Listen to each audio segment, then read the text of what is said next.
November 30th, 1939, minus 30 degrees Celsius. A Finnish soldier crouches in a snow-filled foxhole near the Karelian Isthmus, his breath crystallizing instantly in the frozen air. The ground beneath him trembles, not from artillery, from something far worse.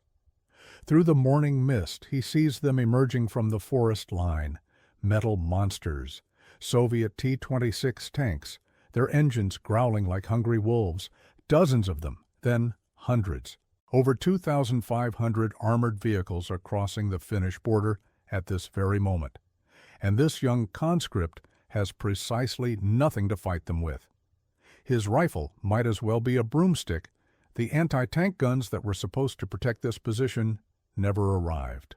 Only 48 exist in the entire country, but clutched in his trembling hands is something else.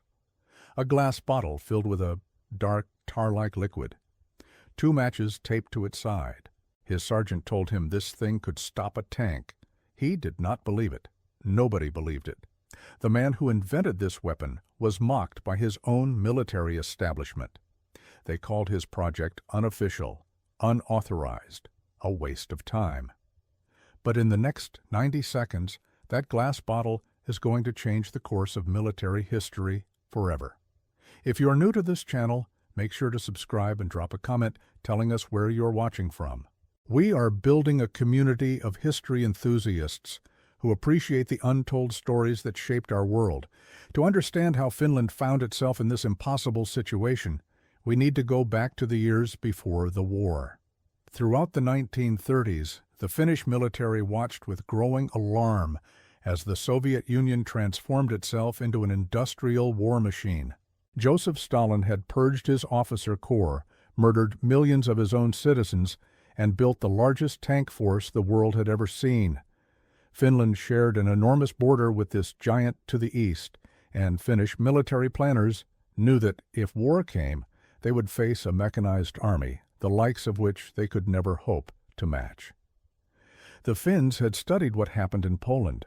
They watched the German Wehrmacht storm through Polish defenses in September of 1939, using tanks, artillery, and aircraft in devastating coordination, the Blitzkrieg, lightning war. And they knew the Soviets had been paying close attention to German tactics. They wanted to replicate that success. Finland began a modest modernization program in 1938. Military planners identified the Swedish-made Bofors 37mm anti-tank gun as their primary defense against Soviet armor. It was an excellent weapon, accurate, reliable, capable of penetrating the armor of most Soviet tanks at combat ranges. The Finns placed orders with Sweden and began training crews. Everything seemed to be proceeding according to plan. But bureaucracy moves slowly. Manufacturing takes time. Supply chains are fragile things. And when Soviet bombs began falling on Helsinki on November 30th, 1939, the Finnish army possessed exactly 48 Bofors guns to defend a nation of 3.5 million people against over 2,500 Soviet tanks. The math was catastrophic. Each Finnish division was supposed to have an anti-tank gun company with 4 guns organized into 2 platoons. This was paper-strength fantasy. Most divisions had perhaps 1 gun. Some had none at all. Finnish infantry were going to face the largest armored assault in history up to that point, with rifles, courage, and not much else. Except one man had seen this coming. Captain Eero Kuitunen was not a general.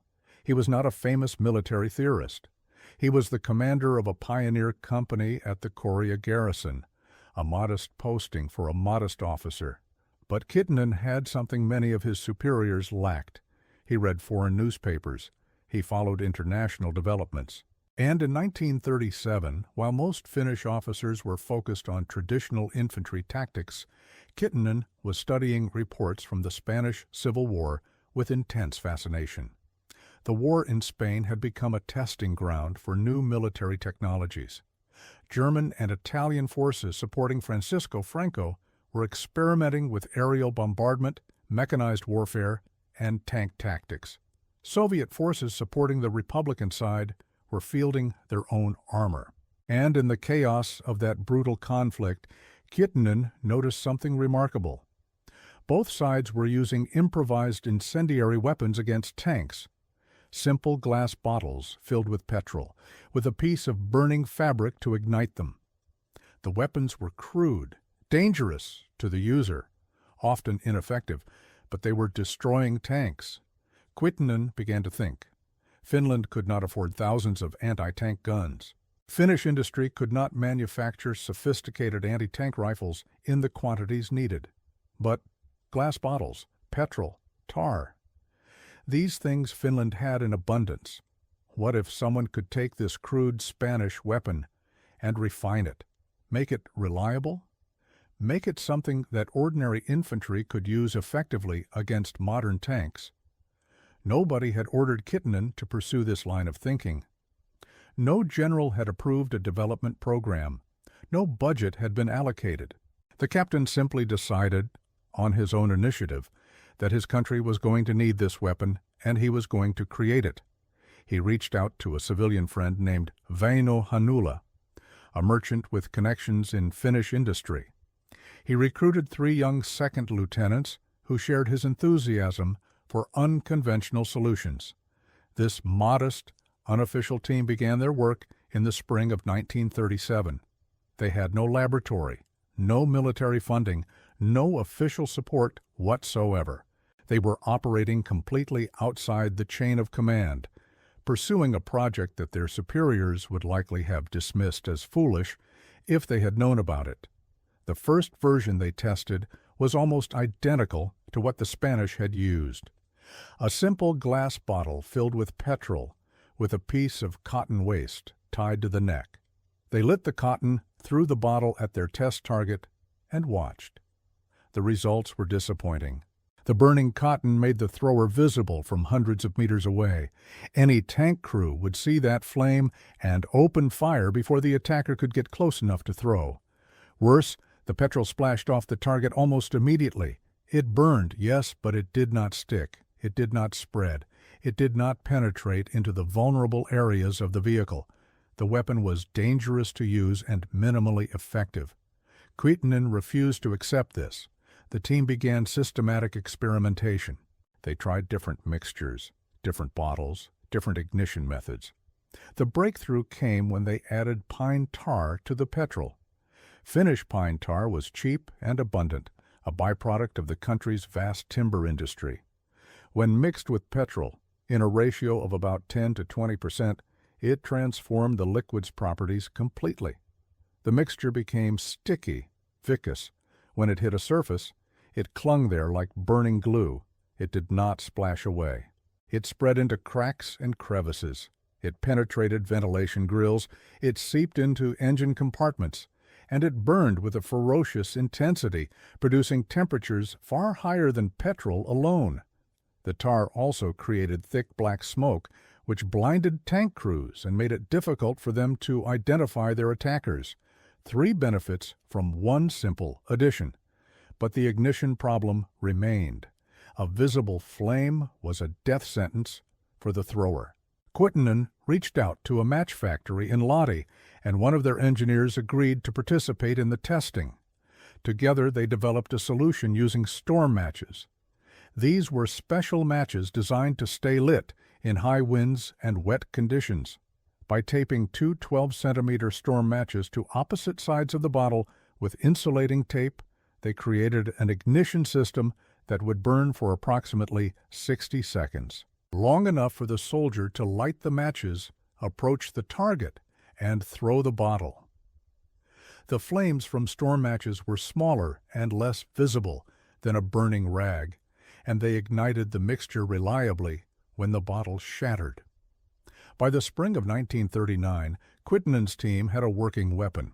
The captain collaborated with the Riihimäki glass factory, which provided several different bottle types for testing. They experimented with bottles of various sizes, thicknesses, and shapes. Bottles made especially for the project were tested alongside standard commercial containers. The winner was surprisingly ordinary. The standard half-liter alcohol bottle that had been in production since 1934 proved ideal. It was 26.5 centimeters high, with a diameter of 6.8 centimeters. The glass was thick enough to withstand the heat from the burning matches, but thin enough to shatter reliably on impact. The aluminum screw cap provided an adequate seal. This was not exotic military hardware. This was the same bottle that contained Finnish spirits, and that fact would prove strategically important. In August of 1939, Kittinen published his invention in a military manual titled Sapper Technical Instructions No. 1.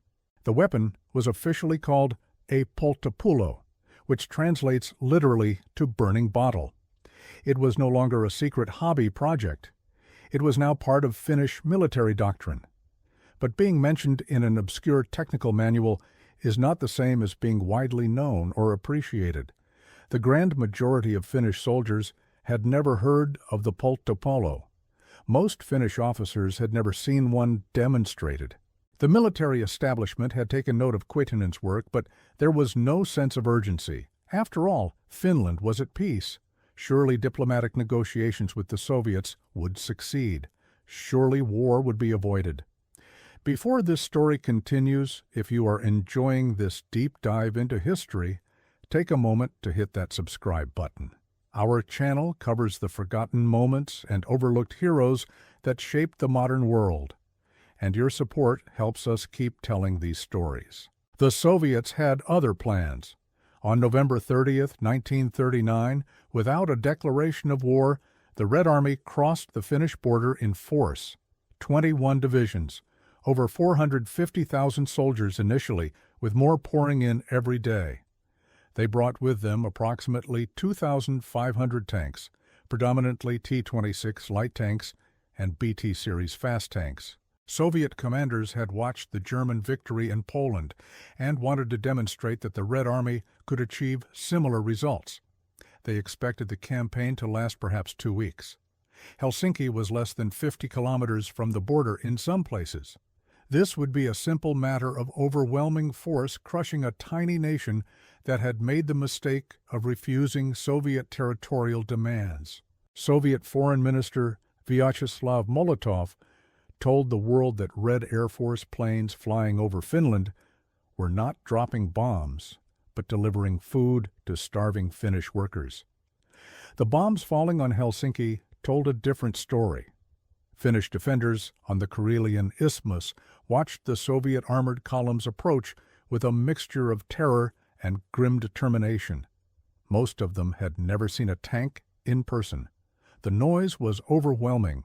The ground shook from the weight of so many metal monsters advancing together, and these Finnish soldiers had almost nothing to fight them with.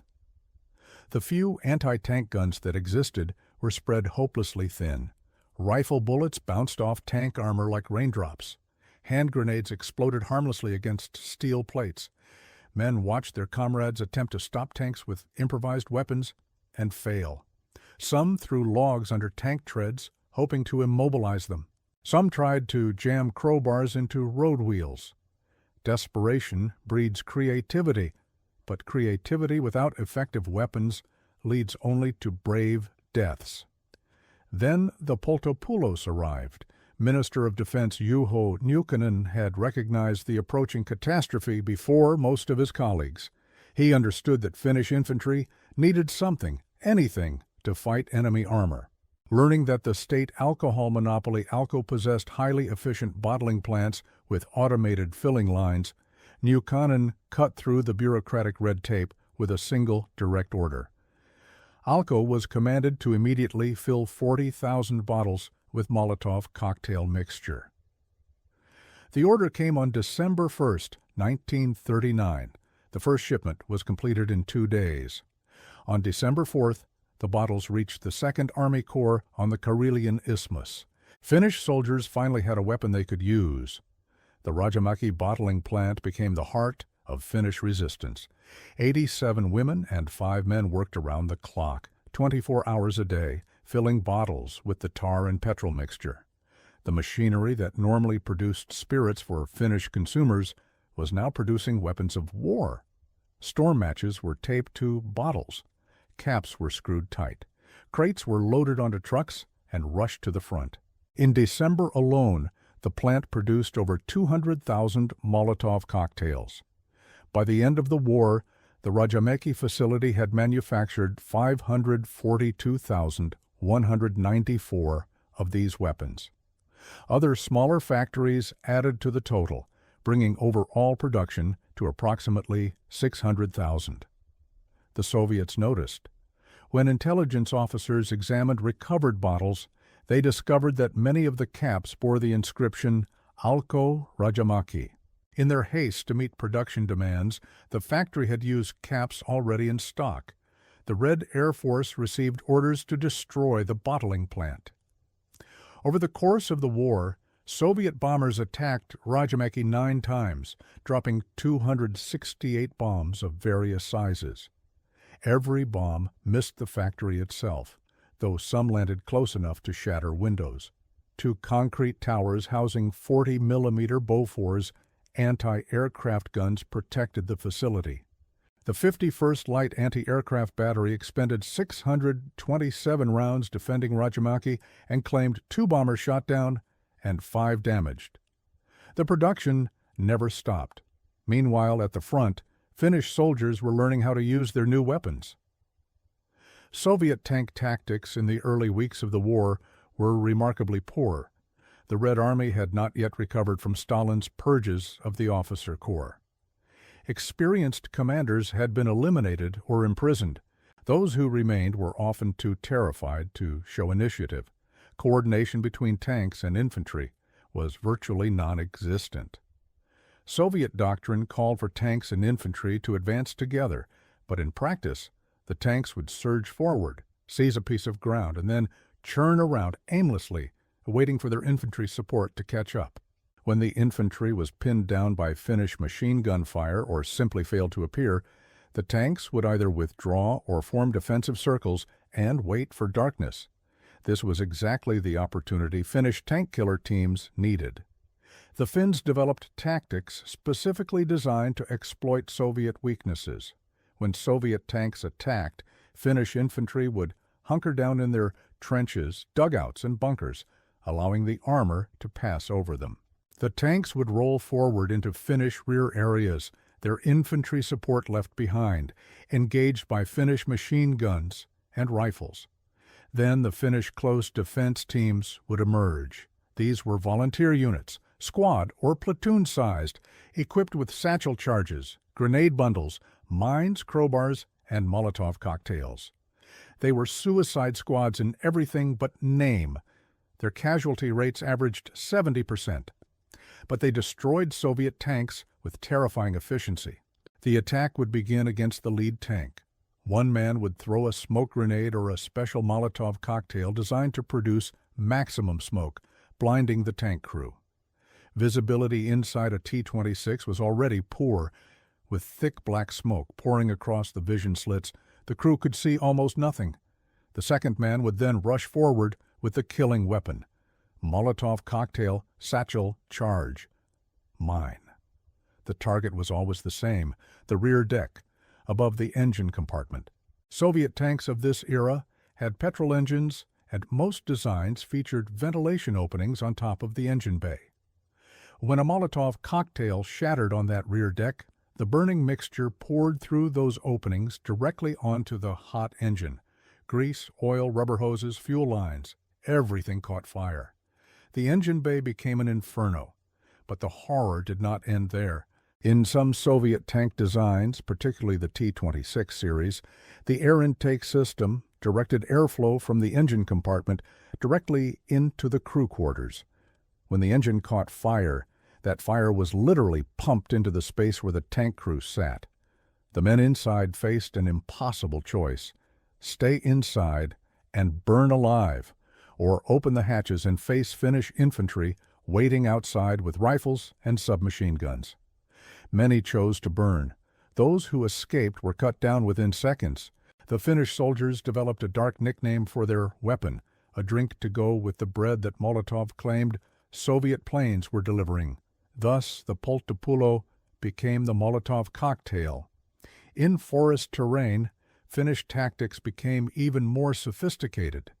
Close defense teams would prepare positions along likely tank routes, digging shell scrapes along the sides of narrow forest tracks. Each scrape would contain 2 or 3 Molotov cocktails, pre-positioned for quick access. Further down the track, a roadblock would be constructed from fallen trees, rocks, or whatever material was available. If an anti-tank gun was available, it would be positioned to cover the roadblock. The ambush would wait. When a Soviet column approached, the anti-tank gun would knock out the lead tank, blocking the road. The rest of the column would halt, unable to advance past the burning wreck. Then the tank hunter teams would strike, dashing from shell scrape to shell scrape, hurling Molotov cocktails onto engine decks, disappearing into the forest before survivors could react. Entire armored columns were destroyed this way. The effectiveness of the Molotov cocktail in Finnish hands shocked Soviet commanders. They had expected their armor to sweep through Finnish defenses with minimal resistance. Instead, their tanks were burning by the dozens. The psychological impact on Soviet tank crews was devastating. Men who had been told they would be in Helsinki within 2 weeks found themselves trapped in burning metal coffins, fighting an enemy they could not see, in temperatures that dropped below -40 degrees. Morale collapsed. Tank crews became reluctant to advance. Some refused to leave the relative safety of their starting positions. The mighty Soviet armored force, which should have crushed Finnish resistance in days, ground to a halt. The numbers tell the story of Captain Kuitinen's vindication. During the approximately 115 days of the Winter War, Molotov cocktails produced at the Rajamaki factory and other facilities destroyed approximately 350 Soviet tanks and other vehicles.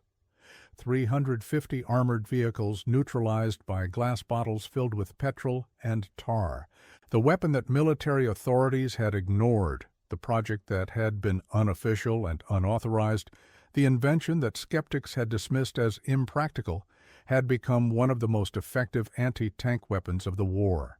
Eero Kuitinen, the captain who nobody had ordered to solve this problem, had given his country a fighting chance. The success of the Molotov cocktail did not mean the Winter War was easy or that Finnish victory was assured. The weapon had serious limitations. It required extraordinary courage to use effectively. Getting close enough to a tank to throw a bottle meant exposing yourself to machine gun fire from the tank itself and from supporting infantry. The 70% casualty rate among tank hunter teams was not an exaggeration. These men were not soldiers in the conventional sense. They were volunteers who had accepted that they would probably die. They were farmers and factory workers, students and shopkeepers who walked toward enemy tanks with glass bottles because their country had nothing else to give them. Open terrain was particularly deadly. The forests of Finland provided cover and concealment, but the critical battles were often fought in more exposed areas. At Suma, on the Karelian Isthmus, Finnish defenders faced Soviet attacks across relatively open ground. Here, tank hunter teams had fewer places to hide.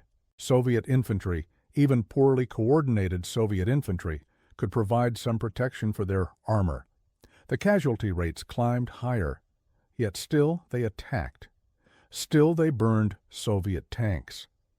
The determination of these men remains one of the most remarkable examples of courage in modern military history. The Soviets adapted. After suffering catastrophic losses in the first weeks of the war, Red Army commanders began making changes. Tank crews learned to stay closer to their infantry support.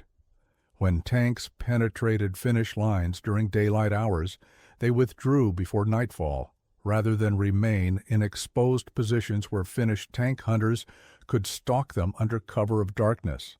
Some tanks began adding protective measures, covering their hulls with tree branches or wire mesh to deflect thrown objects.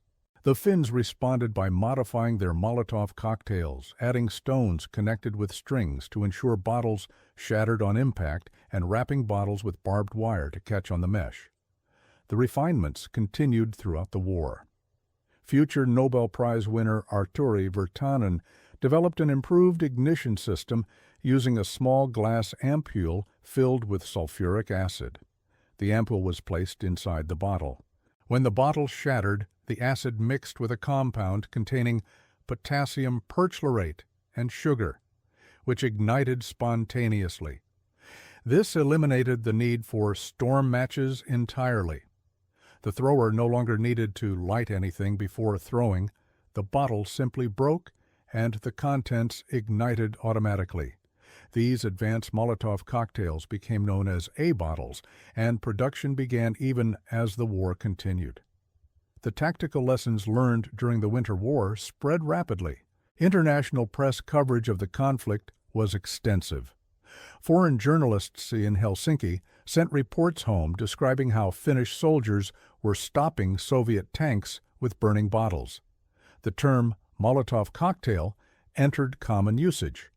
Some attribute the name to the Finnish soldiers themselves, who created it as sardonic black humor, a cocktail to accompany the bread that Foreign Minister Molotov claimed Soviet planes were delivering.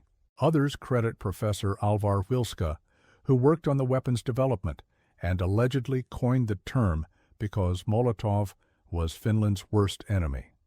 Whatever its origin, the name stuck. By the end of the Second World War, Molotov cocktail had appeared in the Oxford English Dictionary, defined as an improvised incendiary device. The Winter War ended on March 13, 1940, after 105 days of fighting. Finland had not been conquered. The Soviet Union had achieved some of its territorial objectives, but at a cost so staggering that Stalin's military reputation was severely damaged. Soviet casualties exceeded 300,000, with some estimates placing the figure much higher. Finnish casualties were approximately 70,000, a devastating loss for a small nation, but far less than what Soviet planners had expected to suffer. The Red Army had been humiliated by a country with a population smaller than the city of Leningrad. International observers, including German military intelligence, took note. The Soviet military appeared weak, poorly led, and incapable of conducting modern mechanized warfare. This perception would have profound consequences in the years to come. For Captain Eero Kuitunen, the war brought vindication, but little personal glory. He was not a famous figure. His contribution was recognized within military circles, but largely unknown to the general public. The weapon he developed became iconic, a symbol of Finnish resistance in the face of impossible odds. But Kuitunen himself remained what he had always been, a competent professional officer who saw a problem and solved it on his own initiative. The Finnish military promoted him to major. History remembers the Molotov cocktail. Fewer remember the man who made it work. The Molotov cocktail remained part of Finnish military inventory throughout the Second World War. When Finland entered what became known as the Continuation War in June of 1941, Finnish forces possessed over 150,000 match-type Molotov cocktails and more than 40,000 of the advanced A-type. But the weapon's effectiveness had diminished. Soviet tank design had evolved dramatically since the Winter War. The new T-34 medium tank and KV heavy tank series featured diesel engines, which were far less vulnerable to incendiary attack than the petrol engines of earlier designs. These new tanks had better armor protection, improved ventilation systems, and crews trained to deal with close infantry attack. The Molotov cocktail could still blind a tank or cause temporary damage, but destroying these modern vehicles required more powerful weapons. Finnish military doctrine adapted. Anti-tank rifles became more widely available. Anti-tank guns were manufactured in greater numbers and distributed more evenly among units. When German Panzerfaust and Panzerschreck rocket launchers became available in 1944, Finnish troops adopted them enthusiastically. The Molotov cocktail evolved from a primary anti-tank weapon to a supporting tool, useful for blinding tanks while other weapons delivered the killing blow, or for destroying vehicles already disabled by mines or anti-tank fire. In the summer of 1942, Finnish General Headquarters ordered approximately 200,000 remaining Molotov cocktails to be disassembled and their materials recycled for other purposes. The era of the burning bottle as Finland's primary defense against armor had ended, but the legacy extended far beyond Finland. News of Finnish success spread throughout the world. The British Home Guard, preparing to defend against a possible German invasion in 1940, adopted incendiary bottles as a key element of their anti-tank defense. British scientists developed their own version, the sticky bomb, which used an adhesive coating to attach explosives directly to tank armor. The concept of ordinary citizens armed with improvised weapons defending their homeland against mechanized invasion became a powerful propaganda image. The Molotov cocktail represented democratic resistance against totalitarian aggression, the courage of free people who refused to submit even when facing overwhelming military force. During the Second World War, virtually every nation that faced armored attack adopted some version of the Molotov cocktail. Polish partisans used them against German tanks during the Warsaw Uprising. Soviet forces defending Stalingrad employed them against German armor in the brutal street fighting that destroyed that city. Chinese guerrillas used them against Japanese tanks throughout the Pacific War. The weapon that Eero Kuitunen developed in an unofficial project without orders or funding became one of the most widely used anti-tank weapons in history. If this documentary has given you a new appreciation for the hidden heroes of history, please hit the like button and subscribe to the channel. Your engagement helps us continue creating content that brings these remarkable stories to light. The story of the Finnish Molotov cocktail carries lessons that extend beyond military history. It is a story about innovation arising from necessity. When established channels fail, when official solutions are inadequate, individual initiative can make the difference between survival and destruction. Eero Kuitunen was not waiting for permission, he was not following orders. He saw a problem that threatened his country and began working to solve it years before the crisis arrived. When war finally came, his solution was ready. The military establishment that had ignored his work became utterly dependent upon it. It is also a story about the limits of material superiority. The Soviet Union possessed every conventional advantage in the Winter War. More soldiers, more tanks, more aircraft, more artillery, more industrial capacity, more of everything that military theorists considered decisive. Yet this overwhelming superiority was negated by factors that cannot be measured on a balance sheet. Finnish determination, Finnish creativity, Finnish willingness to sacrifice. Soviet numbers meant nothing when their tanks were burning and their soldiers were dying in the frozen forests. The most advanced military technology in the world is useless if the people operating it lack the will or the skill to use it effectively. The tale resonates because it represents something fundamental about human resistance to oppression. When Molotov lied to the world about Soviet planes dropping bread, Finnish soldiers responded with grim humor and deadly efficiency. The naming of the weapon itself was an act of defiance, a refusal to accept the narrative imposed by a more powerful enemy. Every Molotov cocktail was a message. You may have tanks, you may have planes, you may have 1 million soldiers, but we have courage, we have creativity, we have each other, and we will burn your machines one bottle at a time. The production figures from the Rajamäki plant tell a story of national mobilization that deserves to be remembered. 87 women and 5 men, working 24 hours a day, filling bottles with a mixture that could easily have killed them if something went wrong. They were not soldiers. They were factory workers doing their part to defend their homeland. Every bottle they filled gave a Finnish soldier a chance to survive an encounter with enemy armor. Every bottle represented hope in a situation that seemed hopeless. The production numbers are staggering.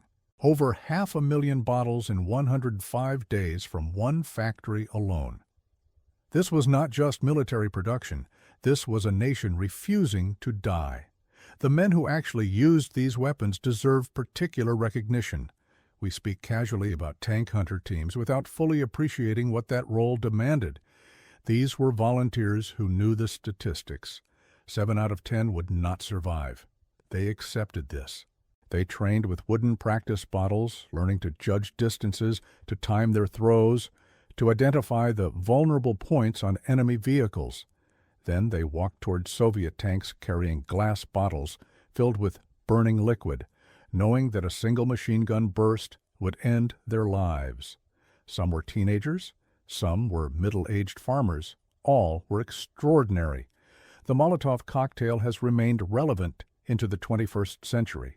The same basic concept, a bottle filled with flammable liquid with some method of ignition, has appeared in conflicts around the world.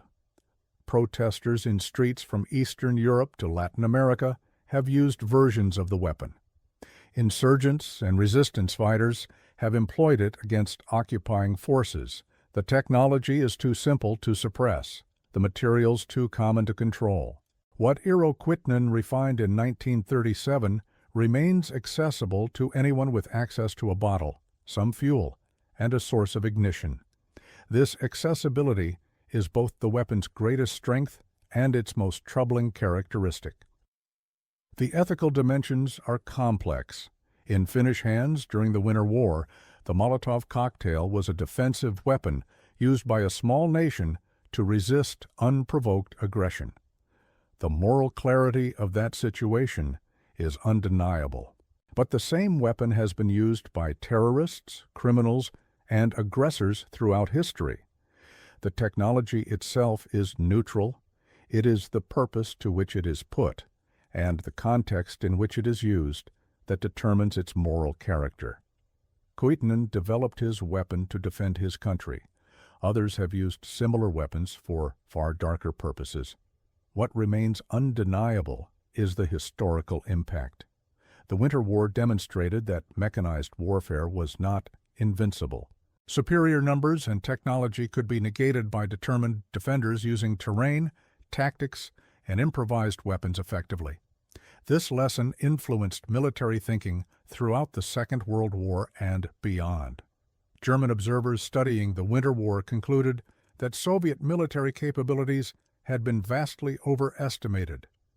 This contributed to Adolf Hitler's decision to invade the Soviet Union in June of 1941, a decision that would ultimately destroy his regime. The Finnish defense, including the widespread use of Molotov cocktails, shaped perceptions that altered the course of history.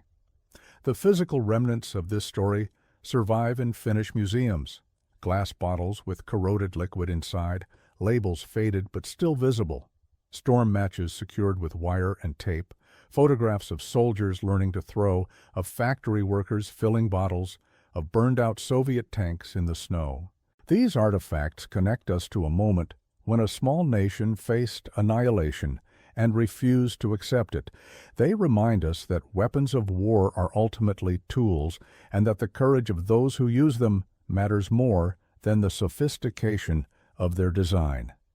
Captain Eero Kuitunen passed from this world as he had lived much of it, without great fanfare or public recognition. His contribution to Finnish survival is documented in military histories and technical manuals, but he never became a household name. Perhaps that is appropriate. He was not seeking glory. He was solving a problem. He saw that his country would need a weapon to fight enemy tanks, and he created one. He did not wait for orders. He did not ask for permission. He did not require funding or official approval. He simply did what needed to be done. When the moment of crisis arrived, his work was ready. That is his legacy. The soldiers who burned Soviet tanks with his invention are mostly gone now, their stories preserved in archives and oral histories. The women who filled bottles at Rajamäki have passed into memory. The war they fought ended 8 decades ago, but the weapon they used bears a name that remains familiar around the world. The Molotov cocktail endures as a symbol of improvised resistance, of the creativity that emerges from desperation, of the human refusal to surrender in the face of overwhelming force. They mocked his homemade grenades. They called his project unofficial. They dismissed his work as impractical and unnecessary. Then Soviet tanks began rolling across the border, and suddenly that captain's burning bottles were all that stood between Finland and annihilation. 350 enemy vehicles neutralized, a nation's resistance made possible, an invention that changed military history. Captain Eero Kuitunen never received the recognition he deserved. He was just one man who saw a problem and solved it, without waiting for permission, without seeking glory, without caring what the skeptics said. And when his country needed him most, his solution was ready. That is the kind of hero who truly matters. That is the kind of story that deserves to be told. And now you know it. Thank you for watching. If this story moved you, share it with others who appreciate the hidden chapters of history. Subscribe to the channel for more deep dives into the moments and individuals that shaped our world. Drop a comment telling us what historical topic you want us to explore next. Until then, remember that history is not made only by generals and kings. Sometimes it is made by a captain with a glass bottle and an idea that nobody believed in. Until next time.